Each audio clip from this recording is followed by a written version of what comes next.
You're blocking. I'm not blocking you. You're blocking, sir.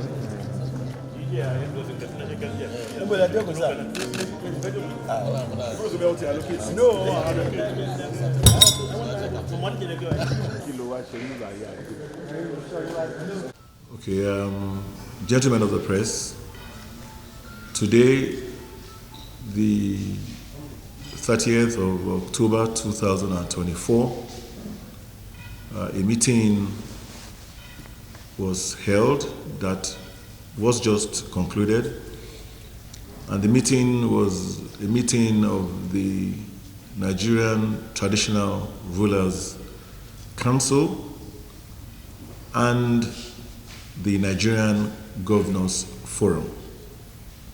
This first of its kind meeting was at the instance of the Nigerian Governors Forum, ably led by our chairman, the Governor of Kwara, His Excellency Abdurrahman Abdulrazak. After we welcomed each other, the meeting went into the agenda of the day, which amongst others included the issue of the constitutional role of our traditional rulers in Nigeria. There's a bill currently before the National Assembly, and after we had a few inputs from our Royal Highnesses and Royal Majesties, our Royal Majesty, the Etu of Nupe, graciously gave us a summary of what the proposed bill looked like. After a few remarks on that submission, the joint meeting of both the governors and our Royal Majesties, His Eminence and Royal Highnesses, agreed that, one, the proposed bill as presented by His Royal Majesty should be circulated amongst all those that are present here today. Two, that a joint committee of governors and our traditional rulers should be set up, and that committee should seek to ensure that the various remarks and comments that were made from those that are here present that reflect the desires of those that they represent should be included to make for a robust document. And memoranda should also be called for and received. And all that should be synthesized so that whatever document will be presented to the National Assembly will be a very comprehensive, a very inclusive document that seeks to empower our Royal Majesties and Royal Highnesses more and seeks to involve them in governance, peace, security of our various states across the country, including the FCT. We further deliberated also on the issues of peace and security, food security, and all other emerging threats.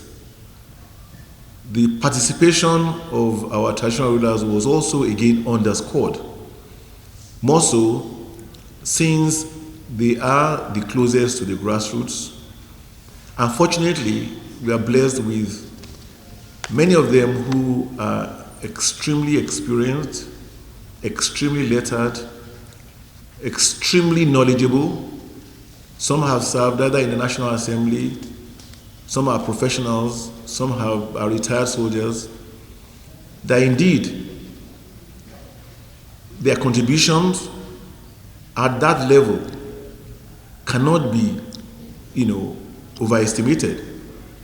And a lot of reference was drawn from what obtained in the past, where we had the local constables that report to both our traditional rulers and the local government, and how effective they are. Some remarks were made, and rightly so, that our traditional rulers, being close to the grassroots, know their communities better than those of us in government that are higher up. They know the miscreants, they know the families of everybody. They are able to better participate in community policing. They're able to better provide us with intelligence that will also aid and help our law enforcement architecture. We discussed and talked about the issues of state policing. We talked about the issue of gender-based violence. And of note was the initiative of His Eminence, the Sultan, who has a foundation that has done quite a lot of work in that respect. The joint sitting agreed and remarked that such initiative that was being implemented by the Sultan should be emulated by our traditional rulers, because it was established that because of the level of trust that our citizens have in our traditional institutions who are not tenured, because of how seasoned they are, based on the number of years, because they represent to us a symbol of stability and continuity. That trust allows them to establish referral centers all the way from local government through their channels, including community leaders, chiefs, local chiefs, and so on and so forth. So that it also serves as a mechanism of disseminating information all the way down, and also a feedback mechanism as well. We spoke about the impact or otherwise of local government autonomy on traditional rulers. The idea was to inform them of what the Supreme Court ruling indeed means, so that they have a better understanding of the impact of that ruling when the implementation commences. This is a summary of what we discussed, but I will allow His Royal Majesty, the Etu of Nupe, to also throw more light on some of the things that we discussed that he actively participated in. Distinguished members of the press, I most welcome.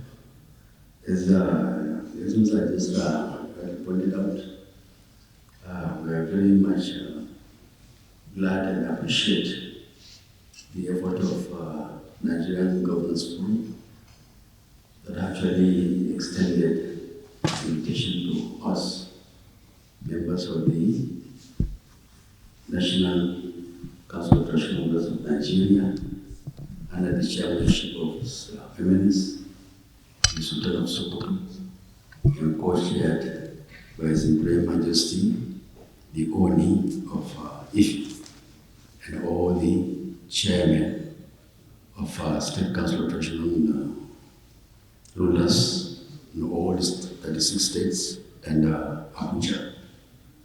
This is the meeting of first time of its kind that the joint meeting will take place within the governance and the traditional institution. So we express our profound gratitude for this initiative by the chairman of the forum, His Excellency the Governor of Kwara State. As the Excellency said, we deliberated on so many issues, most especially the aspect of issue of constitutional role of traditional rulers in governance. in which I presented a brief of the memo or bill already sent to National Assembly. Because as you are all aware, presently there's a committee on National Assembly charged with the responsibility of reviewing the 1999 Constitution of the Republic of Nigeria. So we already submitted a bill to that committee with a view to going through it and amend the Constitution appropriately by identifying those areas we mentioned, the structure and also the function of national institutions are all spelled out in that bill, and also mention of the tenureship or tenure, and also insulating the traditional rulers from partisan politics. And also we spoke about the funding of the institution, that nothing that can happen without proper funding. So this strongly, the institution is well founded. God's willing, will perform our utmost. As rightly observed by His Excellency, our institution now is blessed with professionals, both in military, technocrats, and all the fields you think about. So we serve this country 30 years, 40 years before retire, and then we retire back to another assignment of leading our people. So I think we're best of our crops that can conveniently lead our people and address the challenging problems we are facing in terms of social, political, social, economic, and security, peace, and what have you in this country. So we are called upon by this forum to be together to become a very, very significant, important stakeholder towards achieving this noble objectives. And through that one, a committee has already been set up, comprising of about 15 members, under the chairmanship of His Excellency, the Governor of Imo State, to address these issues and then bring back a report to the forum so that necessary action can be taken. So we thank the press for this coverage, and we appreciate your efforts towards disseminating all the information that we require to move forward. Thank you, and God bless.